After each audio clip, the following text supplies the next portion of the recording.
Guys welcome back myself SK Agarwal. और आज अपन जैसे कि आप स्क्रीन पे देख पा रहे हो मेमोरी बेस्ड जो पेपर है एग्रीकल्चर बायोटेक्नोलॉजी जो एसआरबी एग्जाम हुई थी एसआरबी नेट की जो 27 अप्रैल 2023 को कंडक्ट की गई थी। और इसमें काफ़ी स्टूडेंट्स जो थे जो सेंटर पे मुझे मिले भी थे और मैंने भी ये पेपर देखा था वहाँ पर। तो जो भी क्वेश्चंस मुझे याद रहे या कहीं से हेल्प मिली उस हिसाब पे कुछ क्वेश्चंस हैं मैंने जो रेडी किए हैं वो सभी स्टूडेंट्स के साथ आज मैं शेयर कर रहा हूँ। तो और कोई भी क्वेश्चंस आपको अगर याद आते हैं और इनसे रिलेटेड कोई डाउट होता है, आंसर में डाउट होता है, कुछ भी होता है तो कमेंट बॉक्स में कमेंट जरूर करें और थोड़ी हेल्प करें ताकि सभी स्टूडेंट्स को अपने अपने क्वेश्चंस मैच करने का मौका मिले। तो यहाँ पर जैसे अपन क्वेश्चन नंबर यहाँ पर अपन देख रहे हैं मेमोरी बेस्ड पेपर एग्रीकल्चर अपनी बायोटेक सब्जेक्ट ले रहे हैं एसआरबी नेट की एग्जाम जो हुई थी। यहां पर अपन देखें क्वेश्चन नंबर 1 से देखते हैं अपन, ठीक है ना। क्वेश्चन नंबर तो ऐसे रैंडमली डाल दी मैंने, ऐसा कुछ नहीं है और एग्जैक्ट क्वेश्चन भी याद नहीं है, इसलिए जो क्वेश्चन याद है जैसे जैसे शॉर्ट टर्म कुछ भी याद है उस हिसाब से अपन बात कर रहे हैं। देखो पहला क्वेश्चन अपन देखें कि एक क्वेश्चन पूछा गया था एससी और डीएस एलिमेंट किसमें प्रेजेंट है या किसमें उनकी डिस्कवरी की गई थी। तो वो सीधा सा उसका जो आंसर था वो कौन सा आ जाएगा, मेज के अंदर ये देखने को मिलता है। सेकंड अपन देखें इसमें एक तो टाटा बाइंडिंग प्रोटीन्स प्लस जो टाटा बाइंडिंग एसोसिएशन प्रोटीन्स जो फैक्टर्स हैं वो कहाँ पे बाइंड होते हैं, कौन से फैक्टर के बाद बाइंड होते हैं, ठीक है। तो उनके बाइंडिंग होने के लिए जो ट्रांसक्रिप्शन फैक्टर सेकंड डी जो है उसकी सहायता से वो बाइंड होते हैं। तो इसका जो राइट आंसर है वो कौन सा आ जाएगा, ट्रांसक्रिप्शन फैक्टर सेकंड डी। और भी कोई आपको डाउट या कुछ भी रहता है तो आप जरूर आप सजेस्ट कीजिए, ठीक है। सेकंड थर्ड अपन देखें ऑपेरॉन मॉडल इन प्रेजेंट। तो ऑपेरॉन मॉडल कहाँ पे प्रेजेंट होता है, ऑपेरॉन मॉडल जो है खास तौर से लैक ऑपेरॉन है, ट्रिप्टोफैन ऑपेरॉन है, वो खास तौर से दिए गए थे। तो कौन से में दिए गए थे, प्रोकैरियोट्स के अंदर ये मॉडल सब वो दिए गए थे। 16S RNA is a part of, ये क्वेश्चन पूछा गया था। 16S RNA पार्ट जो है वो किसका है, स्मॉल राइबोसोमल सब यूनिट जो है प्रोकैरियोट्स में, जिसे अपन कह सकते हैं 13 राइबोसोमल सब यूनिट का एक पार्ट है जिसके अंदर राइबोसोमल आरएनए पाया जाता है। कौन सा, 16S राइबोसोमल या 16S rRNA देखने को मिलता है। एक क्वेश्चन इसमें पूछा गया था कि जो चेक पॉइंट्स होते हैं उनमें जो स्टार्ट पॉइंट होता है, स्टार्ट पॉइंट वो कौन से स्टेज में होता है, ठीक है। स्टार्ट पॉइंट में यहाँ पर मैं आपको बता दूं मेरे अकॉर्डिंग मैंने जो भी है, तो यहाँ पर जो स्टार्टर पॉइंट है ये कौन सा होता है, चेक पॉइंट्स का G1 के अंदर देखने को मिलता है। सबसे ज्यादा रेगुलेट जो साइट होती है, सबसे बड़ी जो इंटरफेस होती है वो G1 होती है। इसमें एक क्वेश्चन देखिए अपन 6 नंबर का, 5 प्राइम कैपिंग ऑफ mRNA है। तो mRNA के जो 5 प्राइम कैपिंग है उसमें 1 न्यूक्लियोटाइड पाया जाता है। ऑप्शन में ऐसे देखा होगा आप लोगों ने, 1 न्यूक्लियोटाइड है, 2 न्यूक्लियोटाइड है, 3 न्यूक्लियोटाइड है। तो एक ऑप्शन था उसमें 3 न्यूक्लियोटाइड, ठीक है। तो ऑप्शन उसमें आ जाएगा 3 न्यूक्लियोटाइड, कौन से, ट्रिपल ग्वानिन, ठीक है ना। ये इसका राइट आंसर आ जाएगा। तो वहां पर ट्रिपल ग्वानिन तो नहीं था लेकिन 3 न्यूक्लियोटाइड था। तो यहाँ पर इसका राइट आंसर जो है वो कौन सा आ जाएगा, 3 न्यूक्लियोटाइड ग्वानिन आ जाएगा उसका आंसर। एक क्वेश्चन इसमें पूछा गया था कि glycosylation mostly occur in which of organelles, कौन से सेल ऑर्गेनेल्स के अंदर ग्लाइकोसाइलेशन मोस्टली होता है। तो यहाँ पर राइट आंसर जो उसमें ऑप्शन था वो कौन सा था, गोल्जी बॉडी ऑप्शन था। तो इसका राइट आंसर जो है वो कौन सा आ जाएगा, गोल्जी बॉडी इसका जो है वो इसका राइट आंसर आ जाएगा, ठीक है। ग्लाइकोसाइलेशन जो है वो गोल्जी बॉडी के अंदर। नेक्स्ट क्वेश्चन अपन देखें यहां पर 8 नंबर के अंदर अपन देखें, तो 8 नंबर अपन देखें एक क्वेश्चन पूछा गया था साइब्रिड। कि साइब्रिड जो है वो क्या है। तो साइब्रिड के नीचे ऑप्शन में दिए गए थे कि 2 साइटोप्लाज्म का मिक्सचर, एक साइटोप्लाज्म एक न्यूक्लियस का मिक्सचर, एक न्यूक्लिएटेड सेल और एक इन्यूक्लिएटेड सेल्स, ऐसे क्वेश्चन ऑप्शन दिए गए थे। तो साइब्रिड का अपन जानते हैं कि एक तो न्यूक्लिएटेड सेल होनी चाहिए साइटोप्लाज्म के साथ, एक होनी चाहिए ऐसा साइटोप्लाज्म जिसमें न्यूक्लियस एब्सेंट हो, ठीक है। तो इसका जो राइट आंसर है वो कौन सा आ जाएगा, ये आ जाएगा 1 nucleated cell and second without nucleated with cytoplasm, cytoplasm दोनों का होना चाहिए। और अब अपन देख ले अगला क्वेश्चन देखें, प्रोटीन पार्ट ऑफ एंजाइम, की एंजाइम का जो प्रोटीन पार्ट होता है उसे अपन क्या कहते हैं, एपो एंजाइम के नाम से जानते हैं।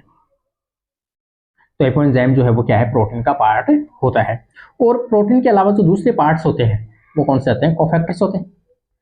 कोफैक्टर में एक देखिए अपन स्ट्रॉन्ग बॉन्ड और एक लूज बॉन्ड, तो वहां पर अपन देखे इसके जो प्रोस्थेटिक ग्रुप क्वेश्चन में पूछा गया था। प्रोस्थेटिक ग्रुप जैसे खास तौर से हेम ग्रुप पाए जाते हैं, प्रोस्थेटिक ग्रुप होते हैं, एंजाइम के साथ हमेशा टाइटली बाइंड रहते हैं, ठीक है ना। तो इसमें काफी क्वेश्चन स्टूडेंट्स के इस प्रकार के भी डाउट थे कि सर इसमें सभी यूनिट्स के क्वेश्चन पूछे ही नहीं गए, जबकि इसको ध्यान से देखोगे ना आप, हर यूनिट से हर टॉपिक से कहीं ना कहीं क्वेश्चन पूछा गया है। लोग कह रहे थे बायोकेमिस्ट्री से क्वेश्चन ही नहीं आए, अरे भाई बायोकेमिस्ट्री से खूब क्वेश्चन आए हैं, ठीक है। अपना देखने का नजरिया, आपको लगता है कि ये तो सिर्फ मोल बायो से आए हैं या सिर्फ जो है बायोटेक से आए हैं, ऐसा कुछ, इनमें से सभी यूनिट से सभी टॉपिक से क्वेश्चन कहीं ना कहीं पूछे गए हैं। हो सकता है वो किसी दूसरे टॉपिक के साथ इंटरलिंक हो, ये हो सकता है, ठीक है ना। सेकेंड अपन देखें, फर्स्ट एंजाइम आइडेंटिफाई फ्रॉम, तो सबसे पहले जो एंजाइम है वो जाइमेज जो है वो किया गया था। तो जाइमेज किससे किया गया था, तो ईस्ट के द्वारा किया गया था, ईस्ट से आइसोलेट किया गया था जाइमेज। नेक्स्ट क्वेश्चन अपन देखें, यहाँ पर देखें अपन prokaryotic circular chromosomes present in, तो सर्कुलर जो क्रोमोसोम्स होता है प्रोकैरियोट्स में, बैक्टीरिया में, वो कहाँ पे पाया जाता है, होता तो देखो साइटोप्लाज्म में है। जनरल से अपन देखें कि ये अगर अपन सेल यहाँ पर ऐसे अपन देखें, तो यहाँ पर जो न्यूक्लियस होता है वो इस प्रकार से, कुछ इस प्रकार से साइटोप्लाज्म के अंदर यहाँ पर डबल सर्कुलर डीएनए पाया जाता है, ये अपन सभी जानते हैं। लेकिन वह स्थान जहाँ पर क्रोमोसोम पाया जाता है उसे अपन क्या कहते हैं, न्यूक्लियोइड के नाम से जानते हैं। इसका मतलब यहाँ पर कह सकते हैं प्रोकैरियोटिक सर्कुलर क्रोमोसोम्स जो प्रेजेंट होता है वो कहाँ होता है, न्यूक्लियोइड के अंदर प्रेजेंट होता है, ठीक है ना। तो इसका राइट आंसर जो होगा वो कौन सा होगा, न्यूक्लियोइड, आप इसको रख सकते हो। आगे अपन देखें YAC, इस आर्टिफिशियल क्रोमोसोम, ये मैंने सभी क्वेश्चन जो कहीं ना कहीं आपको जो क्वेश्चन मैंने सोल्व करवाए थे उन्हीं क्वेश्चन के आसपास ये क्वेश्चन है सब, ठीक है ना। इस आर्टिफिशियल क्रोमोसोम्स के द्वारा रेगुलर क्लोनिंग में यूज आते हैं। कितने डीएनए के फ्रेगमेंट के साइज को आप रेगुलर उसमें क्लोनिंग के लिए यूज में लेते हो। ऑप्शन में जो था वो 300 kb भी था और 600 kb भी था। 300 kb तक अपन जानते हैं किससे कर सकते हैं, अपन जो BAC है उसके द्वारा भी कर सकते हैं, और 300 kb से ऊपर अगर आता है तो अपन 600 kb, इसमें ऑप्शन था केवल 600, तो वहां पर 600 kb अपन YAC के द्वारा किया जा सकता है। तो इसका राइट आंसर ये आप दे सकते हो, और जो भी आपके सजेस्टर है वो आपको मोस्ट वेलकम है।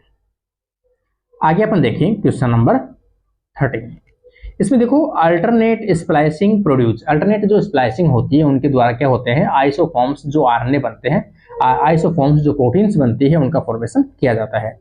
तो इसका जो राइट आंसर होगा वो आइसोफॉर्म्स बनते हैं। एक क्वेश्चन दिया गया था EcoRI रिकॉग्निशन साइट, EcoRI जो है रेस्ट्रिक्शन एंजाइम है, उनकी रिकॉग्निशन साइट जो होती है वो कौन सी होती है। तो यहाँ पर कुछ इस प्रकार का चिन्ह इसमें दिया गया था, जैसे यहाँ पर मैंने बनाया है, ये कुछ है, और एक यहाँ था ये ऑप्शन, ठीक है, ये ऑप्शन था इसमें 5 प्राइम टू 3 प्राइम और 3 प्राइम टू 5 प्राइम। तो जो ई कोलाई का रिकॉग्निशन सेंटर है किसी का भी प्रोकैरियोट्स में, तो कौन सा होता है, जो 5 प्राइम G, और क्योंकि पैलिंड्रोमिक सीक्वेंस होती है तो G के साथ में आ जाएगा AATTC, ठीक है ना। तो ये इसकी पैलिंड्रोमिक सीक्वेंस होती है, यहाँ से इसको ये कट करता है, तो इसका राइट आंसर ये आ जाएगा जो भी इसमें ऑप्शन था। आगे अपन देखें enzyme used in PCR obtain from, जो PCR में टैग DNA पॉलीमरेज है वो खासतौर से कहाँ से प्राप्त किया जाता है, तो कौन सा होता है, बैक्टीरिया थर्मस एक्वेटिकस से प्राप्त किया जाता है। तो इसका राइट आंसर जो है वो कौन सा आ जाएगा, इसका ये राइट आंसर जो है वो आ जाएगा अपना थर्मस एक्वेटिकस, ऑप्शन इसका सबसे बेस्ट ऑप्शन होगा। आगे अपन देखें 16 नंबर के अंदर अपन देखें, देखो एग्रोबैक्टीरियम टूमेफेसियंस कॉज, एग्रोबैक्टीरियम से मैंने आपको पहले भी बताया था कि एग्रोबैक्टीरियम से रिलेटेड काफी क्वेश्चंस आपके सामने आएंगे, ठीक है ना। तो एग्रोबैक्टीरियम टूमेफेसियंस के द्वारा क्या खोज किया जाता है, क्राउन गॉल डिजीज जो है वो खोज की जाती है। तो इसका राइट आंसर जो है वो कौन सा है, क्राउन गॉल डिजीज आ जाएगा। यहाँ पर देखो एक बेकुलो वायरस और बैकमैम है, ये वेक्टर यूज इन, कहाँ पे यूज में आता है, तो ये एनिमल्स में यूज में आता है। ये थोड़ा सा आप देख लेना, भी कन्फ्यूजन थोड़ा सा है तो।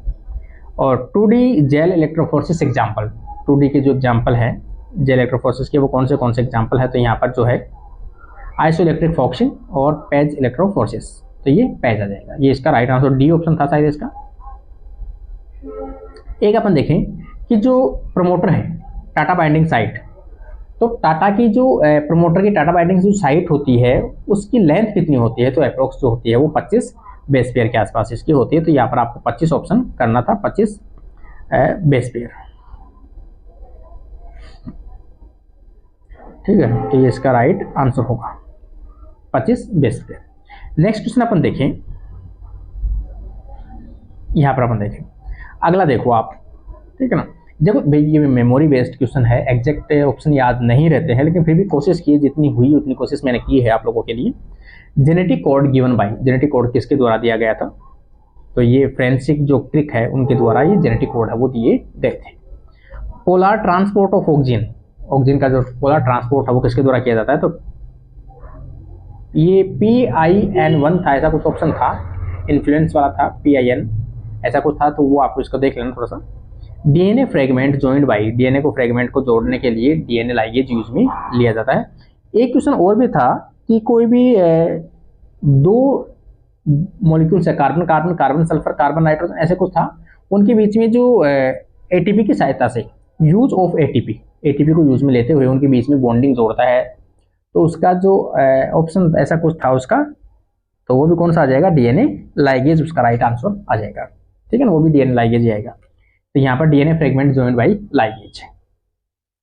आगे अपन देखें, group transfer of the same molecule, कोई भी एक ही मॉलिक्यूल के ऊपर एक ग्रुप को उठाकर दूसरे उसी मॉलिक्यूल के दूसरे कार्बन के ऊपर ऐड कर देता है, तो इसे अपन क्या कहते हैं, आइसोमरेज, आइसोमेरिक फॉर्म में बनती है। ठीक है, जैसे अपन बात करें ग्लूकोज की, अपन बात करें ग्लूकोज 1,6 फॉस्फेट, या फिर अपन कहें ग्लूकोज 1 फॉस्फेट, उसी को कन्वर्ट कर दे, वो कार्बन को फॉस्फेट को उठाकर 1 से लेकर 6 के ऊपर ऐड कर दे, तो उसे अपन क्या कहेंगे, ग्लूकोज 6 फॉस्फेट। तो किसके द्वारा किया जाता है, ये आइसोमरेज के द्वारा किया जाता है। तो इसका जो राइट आंसर है वो कौन सा आ जाएगा, आइसोमरेज इसका आंसर आ जाएगा। आगे एक सीक्वेंस दी गई है, कुछ इन्होंने चेंज करके दिया था कि कोई एक सीक्वेंस है GGTTAC, एक सीक्वेंस है, इनमें से जो T है ये वाला, ये T कन्वर्ट हो जाता है A के अंदर, तो यहाँ पर अगली सीक्वेंस आ जाएगी GGATAC। तो जो A है वो किस में कन्वर्ट हुआ है, T क्या था, पायरिमिडिन था, A कन्वर्ट हो गया प्यूरिन के अंदर, तो यहाँ पर पायरिमिडिन कन्वर्ट इनटू प्यूरिन। ठीक है, तो ये किस प्रकार का म्यूटेशन है, ये एक सब इंस्टीट्यूशनल प्रकार का म्यूटेशन है, जो डी ऑप्शन उसमें आई थिंक था, उसमें सब इंस्टीट्यूशनल म्यूटेशन। इसका राइट आंसर जो होगा वो ये ऑप्शन इसका आ जाएगा। और जो भी आपके सजेशन, अभी देखो सजेशन आपके मोस्ट वेलकम है, क्योंकि सभी स्टूडेंट्स बहुत अच्छे ब्रिलियंट स्टूडेंट्स हैं, और सभी स्टूडेंट ने काफ़ी अच्छा रिप्लाई दिया भी था जब मैंने पेपर सॉल्व करवाए थे, और आज भी उम्मीद करता हूँ कि आप लोग ज़्यादा से ज़्यादा रिप्लाई दें और रेस्पॉन्स दें, ताकि मुझे भी थोड़ा कॉन्फिडेंस रहे कि अपने आप लोगों के लिए कुछ बनाया है, छोटा मोटा मैटर जो भी याद करके। आगे अपन देखिए, कंपेयरिंग फंक्शन ऑफ जीनोमिक, ऐसा कुछ पूछा था, कोई भी जो ऑर्गेनिज्म है उनके बीच में जीनोमिक कंपेरिजन करना चाहते हो तो कौन सा मेथड यूज में लेते हो, तो उसमें कंपेरेटिव जीनोमिक मेथड जो है वो यूज में आता है। तो इसका राइट आंसर जो होगा वो ये हो जाएगा। नेक्स्ट क्वेश्चन अपन देखें, सेज यूज्ड cDNA, ये ऐसा कुछ क्वेश्चन था। फर्स्ट आइडेंटिफाइड जो है, या फिर सबसे ज्यादा जो डिटेल स्टडी की गई है, ये पूछा गया था आई थिंक उसके अंदर, कि सबसे ज्यादा जो डिटेल्ड स्टडी है, सबसे पहले स्टडी है वो कौन सी जिबरेलिक एसिड पे किया गया था, तो जिबरेलिक एसिड सबसे ज्यादा जो स्टडी की गई थी जिबरेलिक एसिड A3, इसका राइट आंसर होगा। आगे अपन देखें, यहां पर देखो रिसेप्टर ऑफ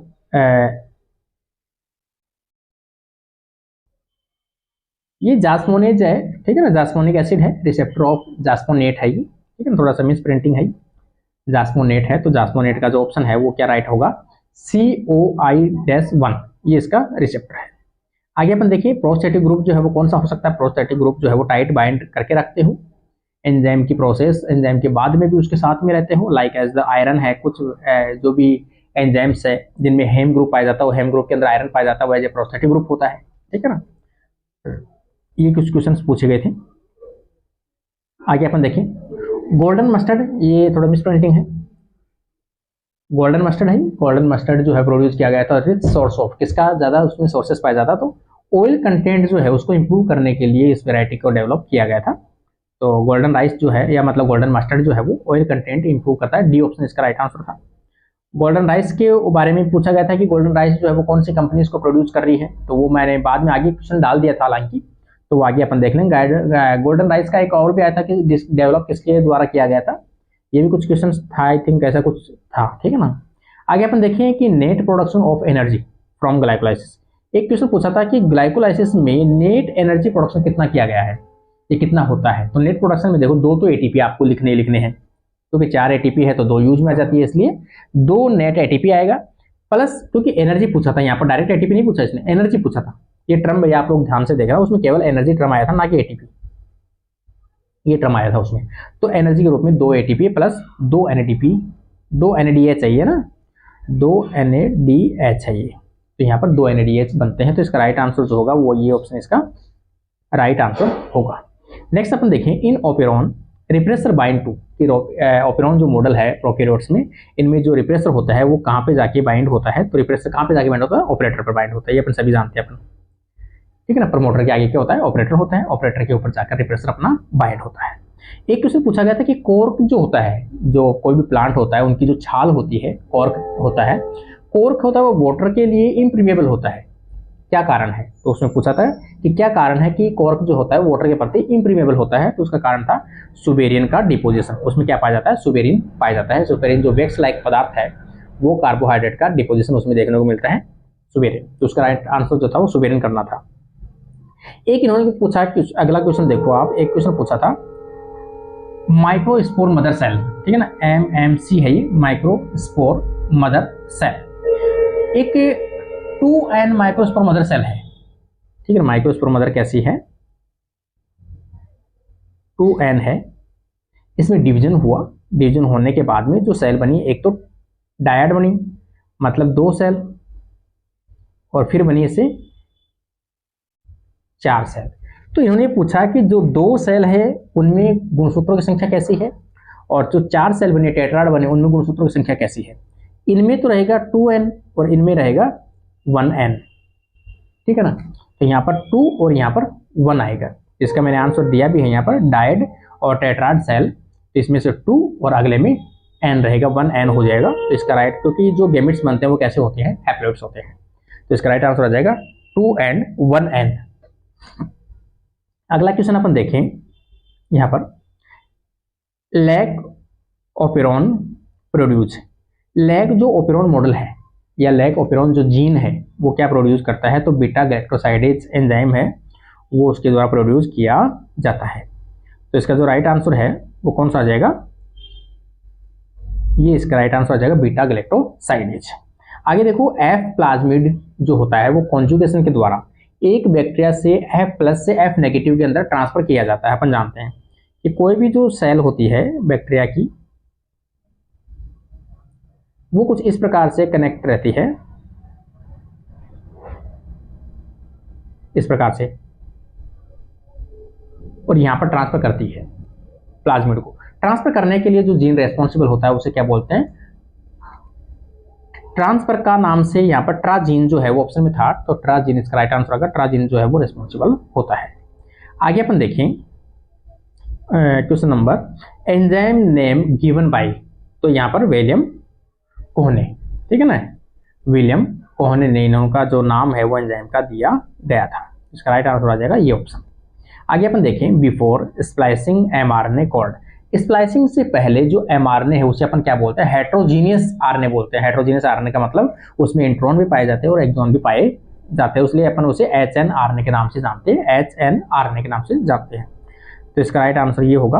आप लोगों ने देखा भी होगा, सभी स्टूडेंट को याद भी आ रहा होगा, जो भी आप लोगों ने देखा था।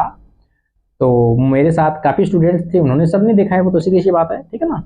तो स्प्लाइसिंग से पहले जो भी इमेच्योर RNA होता है उसे अपन क्या बोलते हैं, HNRNA बोलते हैं। एक क्वेश्चन अपन देखें यहां पर, देखो, प्रोसेसिंग ऑफ RNA इंक्लूड, कि RNA की जो प्रोसेस होती है उसमें क्या क्या इंक्लूड होता है। तो उसमें ऑप्शन था 5' कैपिंग, 3' टेल और एंड स्प्लाइसिंग, तीनों चीज ऑप्शन थी। तो इसका राइट आंसर जो जिस ऑप्शन में ये ऑप्शन था वो इसका राइट आंसर होगा, क्योंकि स्प्लाइसिंग में तीनों चीजें होती है प्रोसेसिंग में। आगे अपन देखें, देखो यहाँ पर प्रोलेमिलर बॉडीज पूछी गई थी। प्रोलेमिलर जो बॉडीज प्रेजेंट इन, प्रोलेमिलर बॉडीज है वो कहाँ पर प्रेजेंट होती है, तो ये इटियोप्लास्ट था एक ऑप्शन। इटियोप्लास्ट में क्या होता है, प्रोलेमिलर जो बॉडीज होती है वो प्रेजेंट होती है। आगे अपन देखें histone modification affect, histone proteins जो होती है यूकैरियोट्स में पाई जाती है, बेसिक प्रोटीन्स होती है, डीएनए बाउंड करके रखती है। हिस्टोन प्रोटीन जो अफेक्ट होती है उसका मॉडिफिकेशन जो होता है वो किसको इफेक्ट करती है, रेप्लिकेशन को या ट्रांसक्रिप्शन को। देखो वो करने को तो रेप्लिकेशन को भी करती है। अगर अपन यूँ कहें कि कुछ जीन जो है अगर वो रेप्लिकेशन उसको हिस्टोन प्रोटीन छोड़े ही नहीं डीएनए को, तो क्या उसकी रेप्लिकेशन हो जाएगी? पॉसिबल नहीं है। अगर इसी प्रकार से कोई जीन एक्सप्रेस होना चाहता है, एक्सप्रेस होने के लिए वो आरएनए डीएनए जो है वो किस में कन्वर्ट हो, एमआरएनए में। एमआरएनए में कन्वर्ट होने के लिए उसको हिस्टोन प्रोटीन से सेपरेट होना पड़ेगा, तो वहां पर ट्रांसक्रिप्शन को भी इफेक्ट करता है। तो यहाँ पर दोनों ऑप्शन में थे, रेप्लिकेशन एंड ट्रांसक्रिप्शन, इसलिए मैं एग्जैक्ट आंसर नहीं देकर ये कंडीशन छोड़ रखी है मैंने। तो फिर भी ज्यादा अप्रोप्रिएट माने तो अपन कह सकते हैं ट्रांसक्रिप्शन को ज्यादा अफेक्ट ये करते हैं। आगे अपन देखें एंजाइम एंटीमाइसिन ए एक इनहिबिटर दिया गया था। एंटीमाइसिन ए इनहिबिट ईटीएस साइकिल को जो इलेक्ट्रॉन ट्रांसपोर्ट सिस्टम है उस चेन को इनहिबिट करता है। कौन से कॉम्प्लेक्स को? तो यहाँ पर जो है ऑप्शन आ जाएगा अपना कॉम्प्लेक्स थर्ड, ठीक है ना, ये वाली कंडीशन जो है एंटीमाइसिन ए। आगे अपन देखें एसएनआरएनए सिंथेसिस बाय, एसएनआर जो स्मॉल न्यूक्लियर जो आरएनए है उसका सिंथेसिस कौन करता है? तो उसका सिंथेसिस कौन करता है? जो आरएनए पॉलीमरेज थर्ड होता है, जो खासतौर से टीआरएनए का सिंथेसिस करता है, ठीक है ना। तो यहाँ पर इसका राइट आंसर जो है वो आ जाएगा आरएनए पॉलीमरेज थर्ड, इसके द्वारा किया जाता है। जेनेटिक कोड गिवन बाई, तो जेनेटिक कोड जो है वो किसके द्वारा दिया गया था? तो जेनेटिक कोड जो है वो फ्रेंसिक क्रिक के द्वारा दिया गया था। तो इसका जो राइट आंसर है वो कौन सा आ जाएगा? फ्रेंसिक क्रिक ऑप्शन आ जाएगा। आगे देखिए staining dye used for, staining dye जो है वो यूज में ली जाती है, ठीक है ना। तो स्टेनिंग डाई जो यूज में ली जाती है इन्होंने एग्जांपल दिया था, जैसे कि पहले प्रोटीन दिया, फिर लिपिड दिया और न्यूक्लिक एसिड, ऐसा कुछ था। हो सकता है ऐसा ही कुछ था, लेकिन प्रोटीन लिपिड तो मुझे याद है। इसमें ऑप्शन तो सीधा से आ जाएगा, उसमें तो ऑप्शन जो था वहां पे तो आप सीधा से ऑप्शन आप देख लेना भाई, ये ऑप्शन था उसमें कि एक तो प्रोटीन का जो आता है वो तो आ जाएगा कोमासी ब्रिलियंट, ये तो आ जाएगा प्रोटीन का। लिपिड का आ जाएगा सूडान, ये जो है कोमासिन ब्रिलियंट ब्लू, ये आ जाएगा। लिपिड का आ जाएगा सूडान थर्ड, और न्यूक्लिक एसिड का आ जाएगा ईटीबीआर इथिडियम ब्रोमाइड। तो ये ऑप्शन आपको करना था और सभी ने किया भी होगा। Sowing area of BT cotton India, India के अंदर बीटी कॉटन का जो सोइंग एरिया है वो लगभग कितने के आसपास है? तो 11 मेगा हेक्टेयर के आसपास है। Company made golden rice, golden rice को प्रोड्यूस कंपनी है जो बनाने का लाइसेंस है जिस कंपनी के पास, वो कौन सी कंपनी है? तो यहाँ पर सिंजेंटा, सिंजेंटा जो कंपनी है, यहाँ ऑप्शन में भी होगा जिंसी का कह सकते हैं अपन। तो सिंजेंटा ऑप्शन जो था वो इसका राइट आंसर था, ये ऑप्शन इसका राइट आंसर है। आगे अपन देखें एक क्वेश्चन इसमें पूछा गया था, gene responsible for male sterility, male sterility के लिए जीन रेस्पॉन्सिबल है, बार्नेज जो एंजाइम है या बार्नेज जो जीन है वो रेस्पॉन्सिबल होता है, ठीक है ना। बार्नेज जो एंजाइम है वो खासतौर से क्या करता है कि जो टेपिटम है, ये मैंने पहले ही बताया था, शायद आपको क्वेश्चन सॉल्व करवाया था तभी मैंने आपको बताया था कि बार्नेज जो होता है वो क्या करता है, टेपिटम को लेयर को डेवलप होने से रोक देता है। और टेपिटम जो है वो माइक्रोस्पोर के डेवलपमेंट के लिए न्यूट्रिशन प्रोवाइड कराने वाली एक सिंगल लेयर होती है। अगर वो विकसित नहीं है तो जो पोलर ग्रेन्स है या माइक्रोस्पोर्स है उनको प्रॉपर रूप से न्यूट्रिशन नहीं मिलेगा, जिनके कारण से उनका विकास नहीं होगा, तो वो कैसे होंगे? स्टेराइल प्रकार के हो जाएंगे। तो वो मेंटेन करते हैं, मेल स्टेरिलिटी को बढ़ावा देते हैं बार्नेज। आगे अपन देखें कि एक क्वेश्चन था उसमें, sucrose used in gel electrophoresis for, sucrose के कुछ मात्रा जो है वो डाली जाती है, तो किस लिए डाली जाती है? उनकी जेल की जो डेंसिटी है वो बढ़ाने के लिए, ताकि जेल जो वो नीचे की तरफ सेटल रहे, उसलिए इसकी जो increase density of gel, gel की इंटेंसिटी वो अपन डेंसिटी है उसको बढ़ाने के लिए सुक्रोज को यूज में लिया जाता है। इस प्रकार से कुछ क्वेश्चन मेमोरी बेस्ड थे, और भी अगर मेमोरी बेस्ड क्वेश्चन किसी स्टूडेंट्स को याद आते हैं तो कमेंट बॉक्स में कमेंट जरूर करें, और मुझसे भी अगर थोड़े और याद कर सकूं और कोशिश करूंगा तो और अगली क्लास में अपन थोड़ा सा और क्वेश्चन मैं आप लोगों के लिए लेके आऊँगा। तो आज के लिए अपनी जो क्लास है वो, आज का जो वीडियो है वो अपना कंप्लीट होता है, क्योंकि जितना मुझसे हुआ है उतना मैंने कोशिश की है, ठीक है ना। और सभी उम्मीद करता हूँ सभी स्टूडेंट्स का पेपर अच्छा ही हुआ होगा, ठीक है। और उम्मीद करता हूँ सभी स्टूडेंट्स का जो है नेट क्वालिफाई हो, आप अच्छे से अपनी जॉब को अचीव करो, अपना टारगेट अचीव करो, ठीक है ना। इसी के साथ आज की क्लास अपनी कंप्लीट होती है। Thank you friends.